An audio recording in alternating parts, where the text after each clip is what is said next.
Hi guys, today I am going to be showing you how to make this lovely slouchy beanie. It's really simple. It uses one stitch throughout, one yarn, one hook, nice and easy, and it's a lovely cute addition to any outfit. All we're going to need for this is some aran yarn, a 6mm crochet hook, and a wool needle for the end. As we make it majority in the one piece, we just have to do up one side and the top at the end, but it's super simple. Let's get started. So I have here my yarn, I have here my 6mm crochet hook, and as with all the crochet things I do, despite being in the UK, I am using US terms because that is how I learned, that is how I find it easiest, and that is what I will continue to do.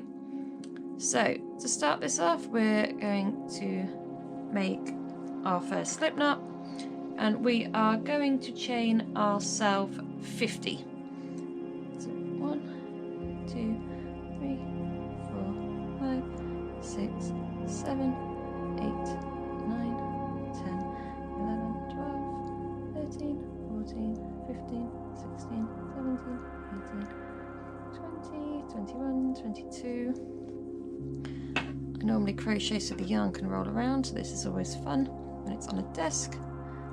23, 24, 25, 26, 27, 28, 29, 30, 31, 32, 33, 34, 35, 36, 37, 38, 39, 40, 41, 42, 44, 45, 46, 47, 48, 49, 50.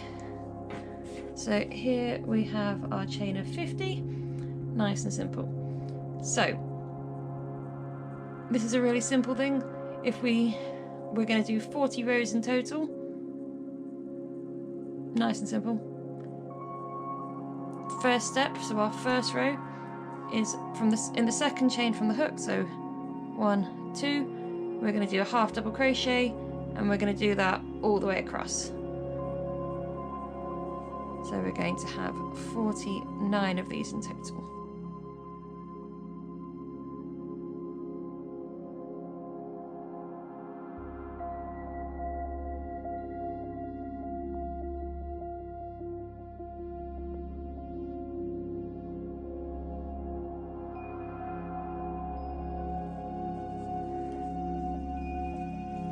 So here we have our 49 half double crochets across. That is row number 1. So rows number 2 to 40, we are going to do half double crochets across again throughout. However, the only difference in the next 39 rows is we're going to do it in the back loop only. So at the end of each row, we are going to chain 1. As per my preference, I'm going to skip the stitch and go into this one. So it's a normal half double crochet. The only difference is these 2 loops you have on the top here of each stitch. Normally you'd go through both of them. For this, we're just going to go between them. So you can see I've just gone under the back loop. The front loop is still there, and I'm going to half double crochet across 49 times.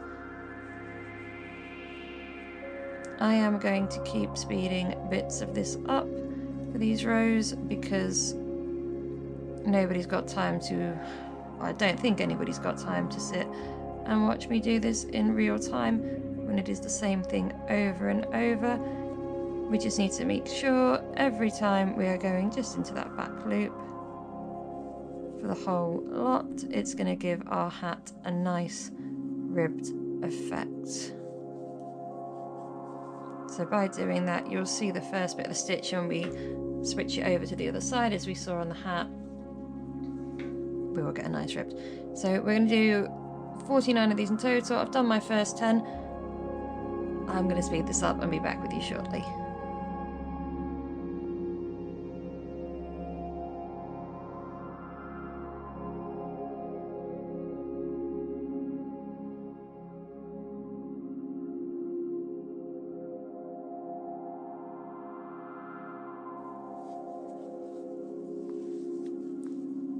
So I've done my first 45 of this row, so I'm just going to show you how to finish off and do this row. Just to make sure we all remember how to get the last stitches. So 36, 47, 48, and of course 49 doesn't look obvious because it's in that turning chain, but if we look at the turning chain there, we can see there's just one more stitch and one more back loop, and that makes our stitch 49. So we have 49 stitches twice there. You can see our rib is beginning to take effect. So that's row 2. So I'm not going to talk for the next 38 rows because it is just this again and again. I'm going to film it, but I don't think anybody needs me to talk, because if you get stuck, just go back to me talking about this row, because every single row is exactly the same. And we're just going to repeat this where we chain 1, we turn, skip the stitch underneath the hook and go for that one, and do 49 across, half double crochets in the back loop only until you have 40 rows in total.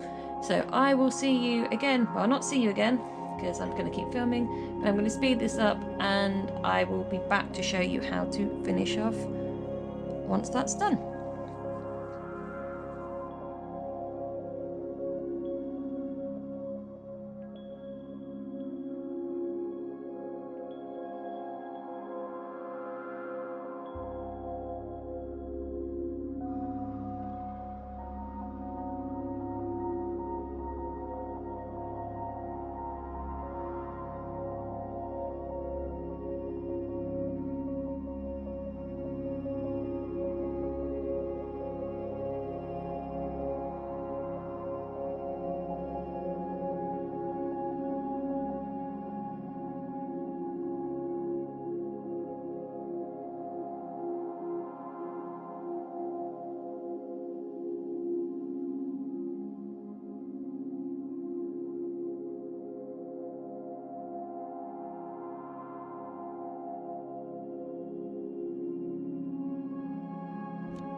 So we are back.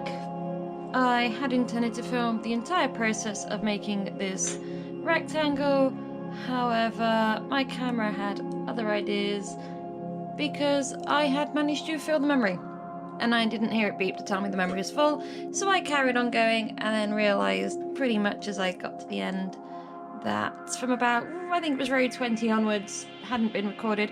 However, I was going to fast forward it anyway, and it is just a repeat, but as you can see here is my 40 rows. It's all back loop half double crochet, so it creates this nice ribbed effect. So now we are going to turn this into our hat. So this is where we get our square. I like this side. I think this is the more defined side over this side. So I'm going to have this as my outside, so I'm going to fold my square in half to hide that. Because what we do now is the inside of the hat, so we're going to hide all of our joining on the inside, because when we're done we're going to turn it back the other way. So the first thing we're going to do is we're going to slip stitch all the way up this side, and easy way of doing that is we go through that stitch, we're going to go to the last loop.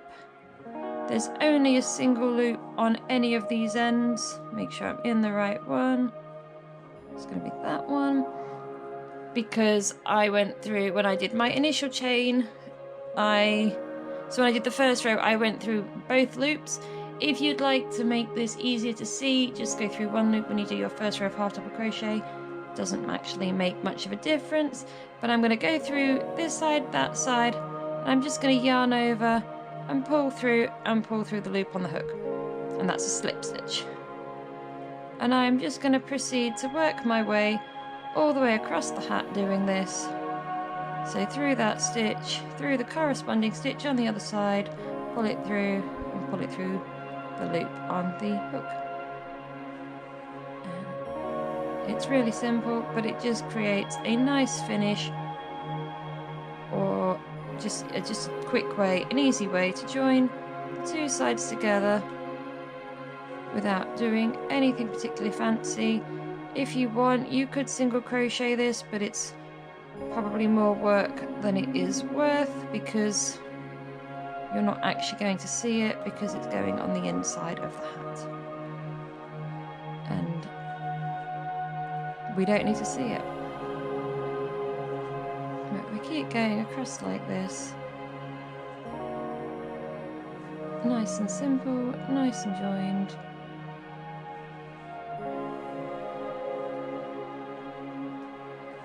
For all 49 stitches.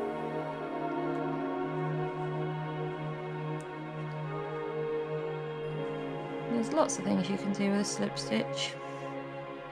This is just one of them. If anybody would like me to make videos of some of the other uses of slip stitch, let me know and I can. But I think mostly I only ever use slip stitch for joining two pieces, or for joining if I'm doing something in the round, which is something I will cover at some point, how to do in the round.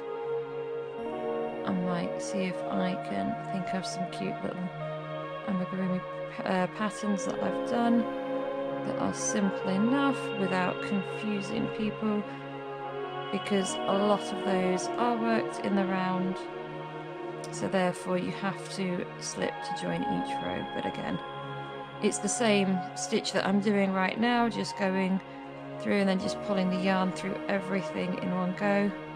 But it's a relatively easy stitch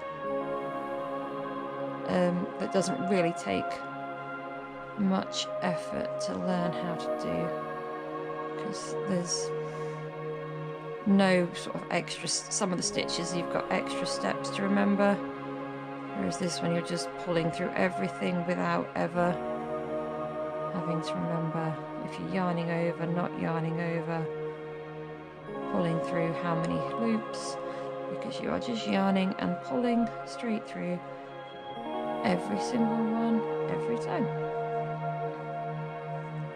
We are almost at the top now.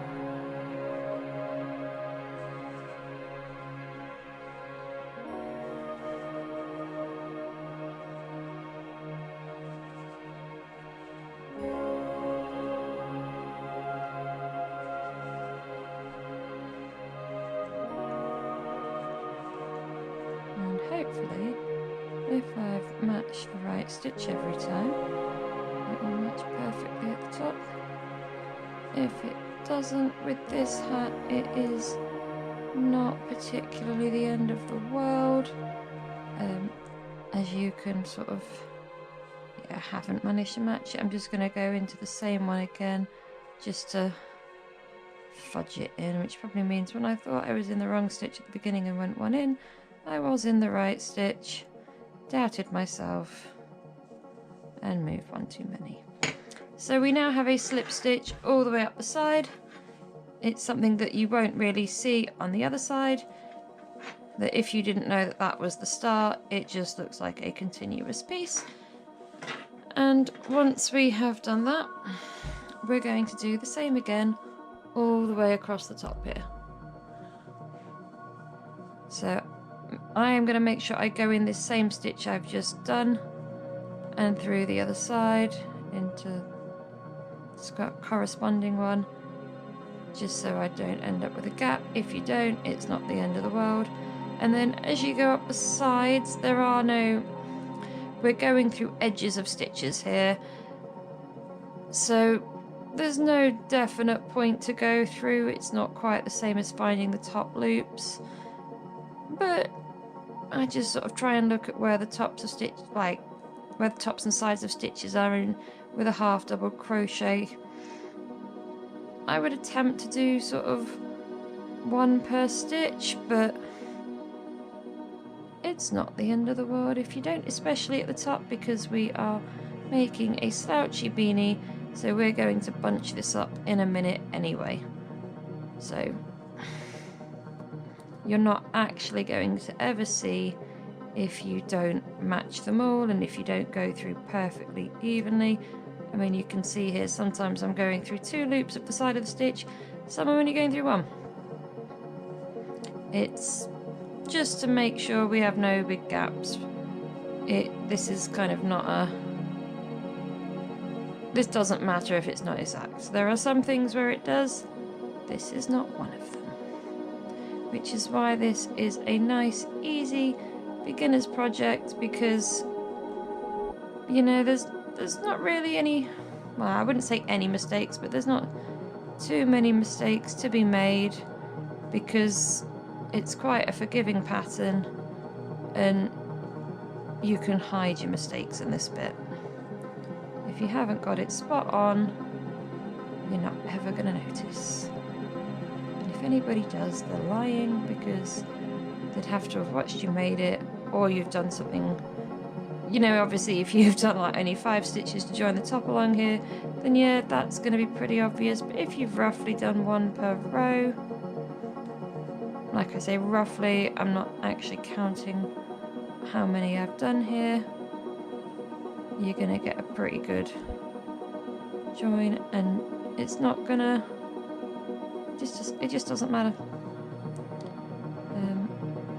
I'm sure someone will try and prove me wrong, but it doesn't matter. Doesn't want to go through this one. Do double one there. Corresponding side.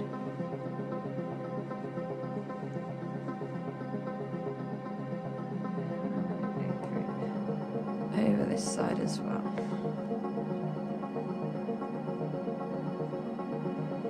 So we have joined up all our sides.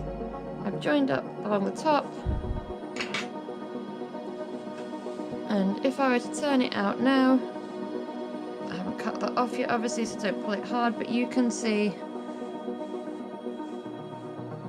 that is where our join is, so it's vanished, and along the top. I mean, you could leave it like that if you wanted, however, I find that a little bit square, so I like to bunch mine up at the end.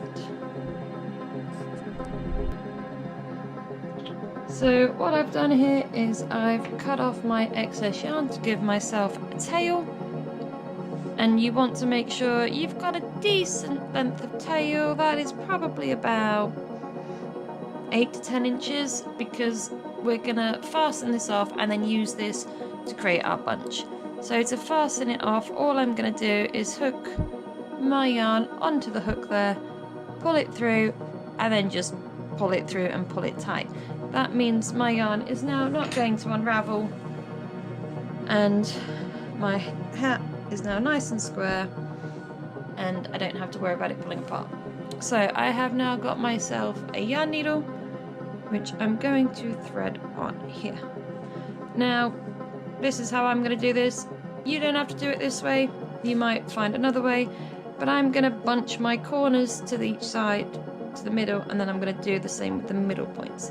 So all I'm going to do to start is with my yarn needle, I'm going to go through one of the stitches on the corner here, and I'm going to bring it in. And I'm going to go through the stitch on this side as well. And I'm going to do this a couple of times just to make sure it's nice and secure. Because I want to make sure it's not just going to pull apart.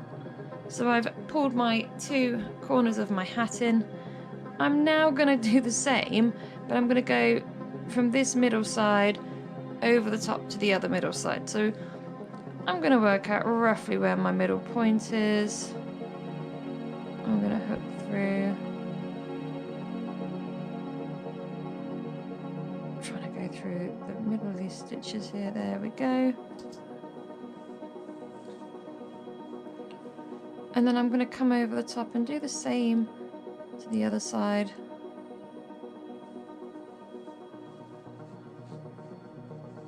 So it's all sort of pulled in as a big bunch. And like before, I'm going to do that a couple of times. So I'm going to go through the stitches on this side and the same on the other side. Again, this is one of those projects where if you're not completely exact, it doesn't matter. So if you don't go quite through exactly the same stitch each time, it is not going to matter because we're creating a bunched slouched beanie. Now, when you've done that and it feels nice and secure, you can, if you want to, just sort of turn your hat back through just to double check that you like the bunching on it. So that's given me this, so I've got no hard corners anymore because it's all pulled into that middle bit. We can fasten it off and sew in our ends, which means we've almost got a finished hat, which is great. Lots of methods to doing this. I am going to do it with my needle. I'm going to go through a couple of stitches, creating a loop, and I'm going to do this a couple of times. And I'm going to put my yarn up through the middle of them and then pull it tight, because I'm trying to trap that end in to make sure it doesn't just untie itself. If you want, you could, because we've got these holes here, you could go around and you could knot it off as well. You're not gonna, in this project, it's not gonna matter if you create a knot because you're not gonna see it. So if you wanted to sort of loop round and go through it that way as well to kind of create a tightening off knot, you can. And once you're happy that it is secure and it's not going to pull apart, don't just pull the end out of your needle. We're just going to tuck our end in, which is also going to add some strength to what we've created with that final knot, because we're going to weave the ends in through the loops of the hat. And because it's all bunched at the bottom, again, this is not something you have to be particularly mindful of where you go. I try and go up sort of the channels, because if this was something where it mattered, that is where you can hide your ends into the sort of the underneath of the stitches, and they won't be visible. If it was a piece of work where it was two-sided and it mattered, this is where you can hide these kind of ends into it so that you wouldn't see them from either side. As well, if you want to make sure extra secure, change direction, because it means you're not accidentally just gonna pull your stitches out at some point. So I'm gonna come back in. My yarn tail's a bit short now to keep it threaded while I do this, but I can just go through all of these stitches here once I've sort of got it through, so I can get my end back through the needle, pull it in and pull it through, and my yarn tail has now vanished. So that is the inside of our hat all sewn in. So just to finish off, I'm going to turn it out. You can see that is the bunch we have created, and then I'm going to turn up my brim, and there we have it, one slouchy hat. I hope you've enjoyed. See you for the next project.